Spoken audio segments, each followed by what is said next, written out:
Karora adalah sebuah kampung di distrik Kaital yang terletak di negara bagian Haryana di utara India. Seluruh penduduk kampung Karora terdiri dari orang-orang Jat yang berasal dari klan yang sama yaitu Banwala. Pernikahan antar orang-orang sesama klan dilarang keras karena dianggap inses atau melakukan hubungan sedarah. Hal-hal yang menyangkut adat istiadat dan hubungan antar warga diatur oleh KAP, semacam lembaga adat. Tetua atau pengurus KAP ini tergabung dalam kumpulan yang disebut KAP Panchayat. KAP Panchayat banyak ditemukan di utara India, terutama di negara bagian Uttar Pradesh dan Haryana. KAP Panchayat dibentuk secara informal, tanpa ada pengakuan atau pengesahan dari negara. Tapi meski begitu, KAP Panchayat sangat berkuasa dan dapat menggunakan pengaruh sosialnya untuk mempengaruhi warga atau klan yang berada di bawah naungannya. Singkatnya, kalau mau hidup tenang, jangan pernah punya masalah dengan KAP Panchayat. Di kampung Karora tinggal satu keluarga sederhana. Sang ayah sudah lama meninggal. Sang ibu Chandrapati membesarkan keempat anaknya seorang diri. Sehari-hari sang ibu bertani di lahan pertanian mereka yang sempit. Saat Manoj, si anak sulung beranjak dewasa, selain kuliah dia juga membuka kios reparasi TV. Sejak saat itu, Manoj lah yang jadi tulang punggung keluarga, membiayai hidup ibunya dan ketiga adiknya. Di rumah mereka juga menumpang seorang sepupu bernama Narendra yang sudah bekerja. Selain keluarga Manoj, di kampung Karora juga tinggal Babli dan keluarganya.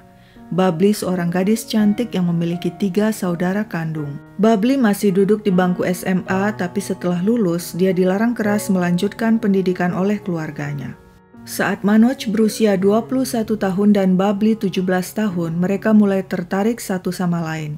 Hubungan mereka tepatnya dimulai tahun 2005. Mereka mulai sering telepon-teleponan yang bisa dilakukan sampai berjam-jam. Melihat hubungan anaknya dengan Babli, Chandrapati khawatir. Keduanya satu kampung dan dari klan yang sama, hal ini berarti hubungan cinta mereka terlarang dan bisa menimbulkan masalah di kemudian hari. Chandrapati mencoba menasihati anaknya Manoj agar menyudahi hubungan terlarang itu. Dia juga menasihati Babli lewat telepon agar jangan berhubungan lagi dengan Manoj. Tapi keduanya tidak peduli dan tetap melanjutkan hubungan cinta mereka. Melihat tingkah keduanya, Chandrapati mendatangi rumah keluarga Babli. Kepada ibu Babli yang bernama Om Pati, Chandrapati menginformasikan bahwa Manoj dan Babli pacaran. Chandrapati minta agar Om Pati segera menikahkan putrinya dengan pria lain agar hubungan Manoj dan Babli berakhir dan mereka semua terhindar dari gunjingan orang sekampung. Tapi usaha memutuskan cinta Manoj dan Babli tidak ada yang berhasil. Keduanya tetap setia dengan cinta mereka. Tidak terasa hubungan cinta itu berlangsung 2 tahun sudah. Dan sepertinya pasangan itu memiliki rencana besar untuk meresmikan hubungan mereka. Sebuah rencana rahasia, sebuah rencana berbahaya. Semuanya berawal pada 5 April 2007, Manoj yang seperti biasa menjaga kios miliknya memberitahu sang ibu Chandrapati dia ingin tidur di kios saja setelah kios tutup. Maksudnya agar bisa berkonsentrasi belajar sebab keesokan pagi dia akan menghadapi ujian di kampus. Keesokan hari, Chandrapati menunggu-nunggu Manoj, tapi hingga malam tiba anak sulungnya itu tidak pulang juga dari kampus. Saat Chandrapati mendatangi kios itu kosong dan tutup, tidak ada Manoj di sana. Meski gelisah, Chandrapati mencoba menunggu, dia berharap mungkin besok pagi Manoj akan pulang. Tapi keesokan paginya Manoj tidak muncul juga. Chandrapati semakin was-was menunggu si sulung pulang. Tiba-tiba telepon berdering. Saat Chandrapati menjawabnya, terdengar suara Manoj di seberang sana. Pemuda itu mengatakan dia dan Babli telah kawin lari ke kota Chandigarh 3 jam berkendaraan dari kampung Karora dan menikah di sebuah kuil Durga pada 7 April 2007. Chandrapati lega anaknya dalam keadaan sehat, tapi dia juga gusar mengetahui Manoj dan Babli nekat melakukan perbuatan terlarang. Dia cemas pasangan itu nantinya akan mendapatkan masalah. Chandrapati menyimpan berita itu dan tidak menyebarluaskannya kepada kerabat, teman, dan keluarga Babli karena khawatir akan menimbulkan kemarahan. Diam-diam dengan Sima, adik Manoj, Chandrapati datang ke Chandigarh mengunjungi anaknya dan menantunya Babli. Dia membawa hadiah untuk mereka. Setiba di sana, Chandrapati memberi restu pada Manoj dan Babli yang memulai hidup prihatin di Chandigarh sebagai pengantin baru. Tak lupa Chandrapati mengingatkan agar Manoj dan Babli jangan berkunjung dulu ke kampung Karora karena semua pihak tentu akan marah jika tahu mereka telah menikah. Chandrapati optimis seiring berjalannya waktu, kemarahan itu tentu perlahan reda. Tapi bagi keluarga Babli, urusannya lain. Mereka juga ternyata telah menerima telepon dari Babli yang mengabarkan dirinya telah menikah dengan Manoj. Keluarganya mengamuk dan memerintahkan agar saat itu juga Babli membatalkan pernikahannya dengan Manoj. Namun Babli menolak sebab dia mencintai Manoj. Mendengar Babli membangkang, keluarganya yang marah segera mendatangi Kap Panchayat, para pengurus dan tetua klan. Mereka melaporkan Manoj telah menculik Babli dan menikahinya. Mereka minta agar Kap Panchayat membatalkan pernikahan terlarang itu. Mendengar laporan itu, Kap Panchayat murka karena merasa diremehkan. Menikah antar anggota klan berarti inses, sebuah perbuatan memalukan yang tidak bisa dimaafkan. Kap Panchayat segera mengumumkan ke seluruh warga pembatalan pernikahan Manoj dan Babli. Kap Panchayat juga memerintahkan seluruh penduduk kampung Karora memboikot keluarga Manoj. Tidak seorang pun diperbolehkan berbicara dengan mereka atau membantu mereka. Semua warung atau toko dilarang keras menjual apapun pada keluarga Manoj. Siapa yang melanggar akan didenda sebesar Rp25.000. Tidak cukup sampai di situ, pada 26 April 2007, keluarga Babli mendatangi polisi. Mereka melaporkan bahwa seorang pemuda bernama Manoj telah menculik anak perempuan mereka bernama Babli. Manoj dan Babli yang setelah menikah tinggal di kota Chandigarh tidak bisa mengelak ketika mendapat surat panggilan dari pengadilan di Kaital, kota terdekat dari kampung Karora sekitar 40 menit berkendaraan. Pengadilan meminta Manoj mempertanggungjawabkan tuduhan penculikan Babli yang ditujukan padanya. Pada 15 Juni 2007, Manoj dan Babli menghadiri persidangan di Kaital tanpa sepengetahuan keluarga Babli. Di persidangan, Babli menjelaskan pada hakim bahwa Manoj tidak menculik dirinya. Dia pergi bersama Manoj karena keinginannya sendiri sebab mereka saling mencintai. Babli juga menegaskan bahwa mereka telah menikah secara resmi sesuai hukum yang berlaku. Hakim menerima penjelasan pasangan itu.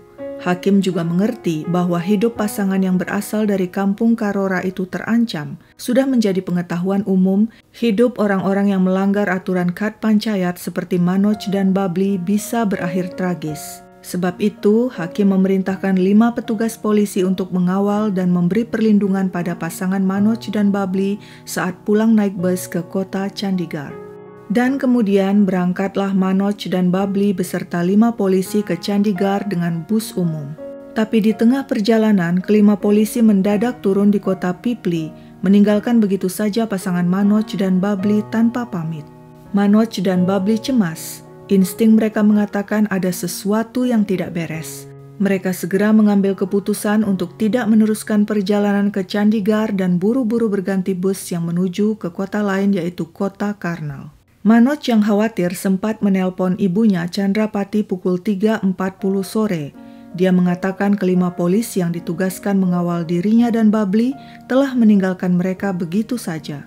Aku yakin ada yang tidak beres. Keluarga Babli pasti sedang membuntuti kami, begitu kata Manoj pada ibunya. Karena itulah Manoj memutuskan untuk berganti tujuan lagi ke kota Delhi.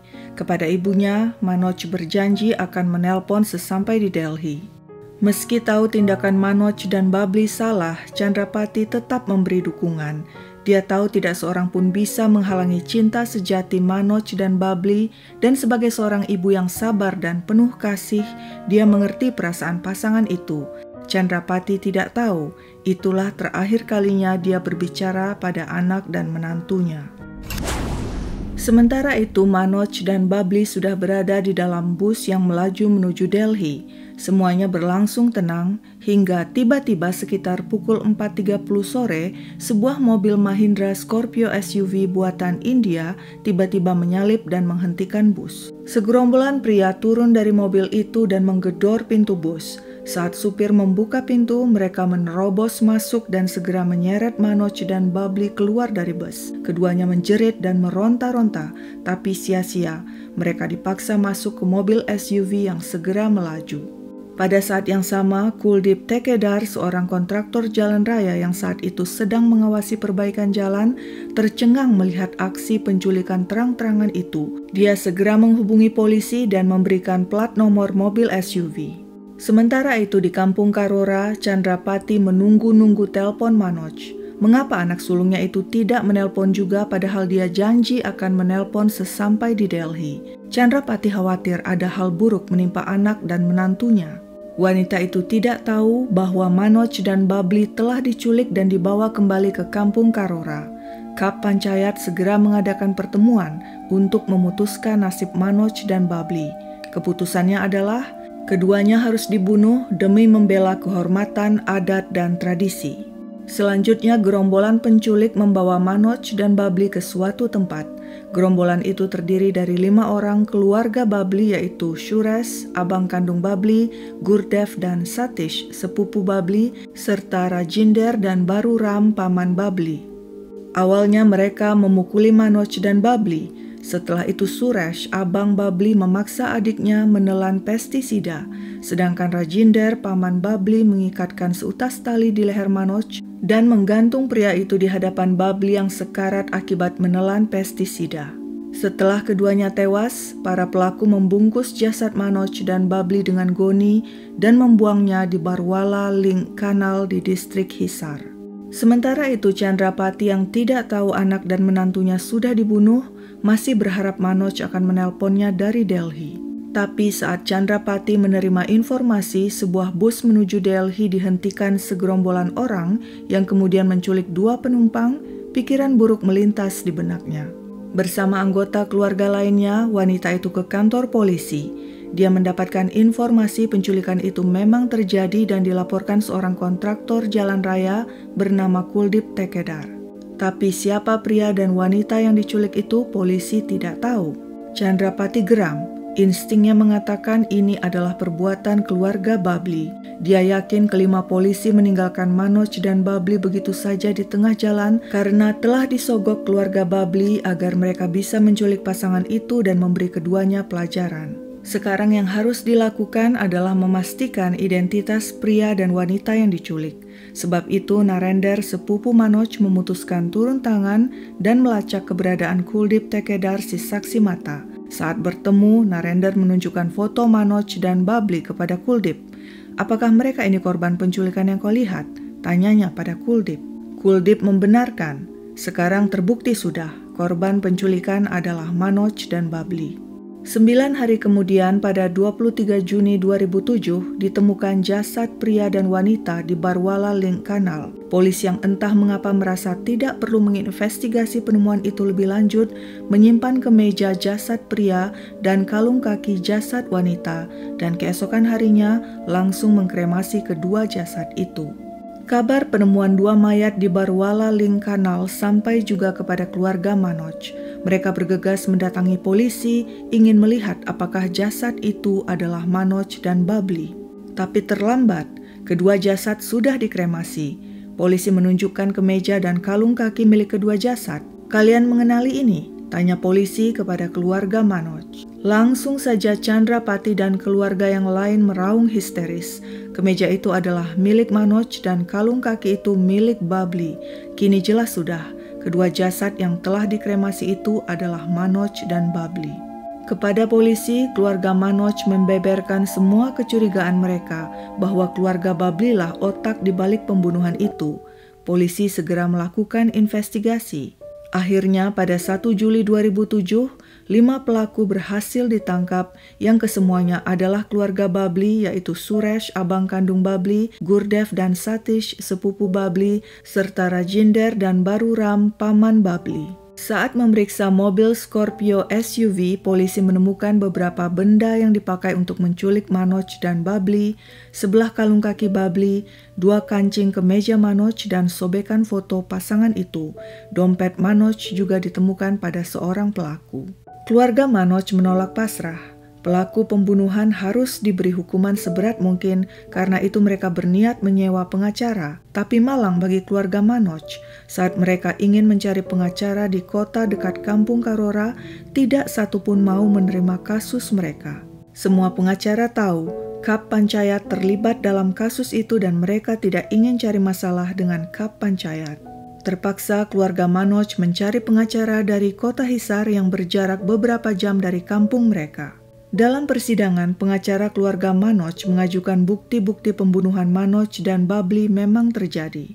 Pertama, pakaian dan kalung yang ditemukan pada kedua jasad adalah milik Manoj dan Babli. Berarti kedua jasad yang dibuang ke sungai dan sudah dikremasi itu adalah Manoj dan Babli. Kedua, foto Manoj dan Babli ditemukan di mobil SUV. Selain itu, Kuldip Tekedar, si kontraktor jalan raya, menyaksikan penculikan Manoj dan Babli dengan mobil SUV.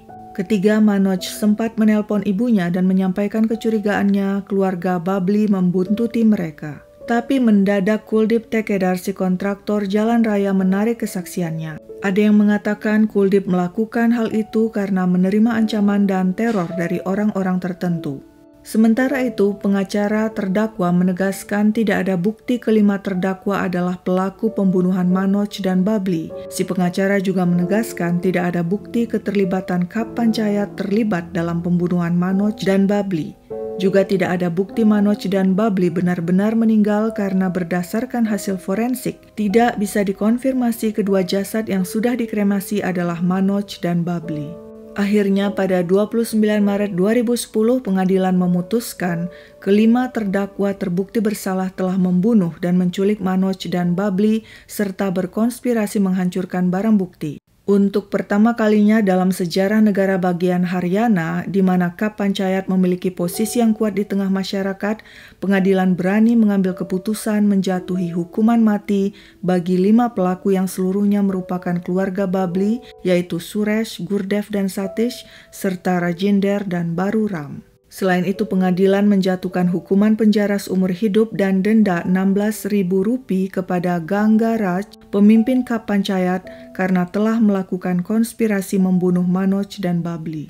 Sedangkan sopir mobil SUV Mandip Singh dijatuhi hukuman penjara 7 tahun karena ikut menculik Manoj dan Babli. Pengadilan memutuskan pemerintah negara bagian Haryana untuk memberikan kompensasi sebesar Rp100.000 kepada Chandrapati, ibu Manoj yang telah melaporkan kasus itu. Kelima polisi yang ditugaskan mengawal Manoj dan Babli tapi kemudian meninggalkan mereka begitu saja, dianggap pengadilan telah mengabaikan tugas mereka. Pemimpin mereka, Jayender Singh, terbukti polisi korup dan telah berkolusi dengan keluarga Babli, dan dengan timnya sengaja meninggalkan pasangan itu agar keluarga Babli bisa menghabisi mereka. Jayender Singh kemudian dipecat dari kepolisian. Tapi kegembiraan atas keputusan pengadilan tidak berlangsung lama. Para pelaku mengajukan banding. Hasilnya, hukuman mati kelima pelaku diubah jadi hukuman penjara seumur hidup. Sedangkan sopir SUV dan Ganga Raj, si pemimpin Kap Panchayat, dibebaskan. Kasus Manoj dan Babli adalah salah satu kasus paling terkenal terkait pembunuhan demi kehormatan atau honor killing yang melibatkan Kap Panchayat. Kasus ini menarik perhatian banyak pihak sehingga dukungan berdatangan pada keluarga Manoj dan protes dilancarkan kepada para pelaku dan Kap Panchayat yang telah melakukan pembunuhan brutal. Malangnya, keluarga Manoj yang terang-terangan berani menentang tindakan Kap Panchayat, hidup mereka bagai neraka di kampung Karora. Salah satu anggota keluarga Babli bahkan nekat menerobos kantor Sima, adik Manoj, dan mengancam akan membunuh wanita itu dan seluruh keluarganya. Setiap hari hidup keluarga Manoj dalam bahaya sehingga harus mendapatkan pengawalan polisi. Dikhawatirkan kapan saja keluarga Babli dan anggota Kap Panchayat bisa melakukan balas dendam pada Chandrapati dan keluarga. Di kampung Karora, para pelaku malah dipuji dan dikagumi karena berani melakukan hal yang benar dan membela kehormatan adat dan tradisi. Ganga Raj, si pemimpin Kap Panchayat, mendapatkan puja-puji dari warga. Banyak yang ingin memberikan penghargaan padanya. Pada akhirnya, kasus Manoj dan Babli yang awalnya diharapkan bisa mengubah tradisi honor killing dan kekuasaan Kap Panchayat yang tidak masuk akal, gagal membawa perubahan. Bertahun-tahun kemudian, honor killing yang didukung Kap Panchayat tetap terjadi. Menurut situs Tribun India, pada tahun 2020 masih ada 13 kasus honor killing yang pending di pengadilan Haryana. Ketika terjadi pandemi COVID-19 pada 2020, para anggota KAP Panchayat yang tadinya anti teknologi, anti ponsel dan internet mulai menerima dan memanfaatkan teknologi. Ketika lockdown diberlakukan, mereka tetap mengadakan pertemuan mingguan dengan menggunakan Zoom untuk membahas hal-hal tentang honor killing dan siapa-siapa saja yang kawin lari agar mereka bisa mengambil tindakan. Apa pendapat kalian tentang kekuasaan KAP Panchayat ini? Sekian dulu ceritaku, sampai jumpa di cerita lain.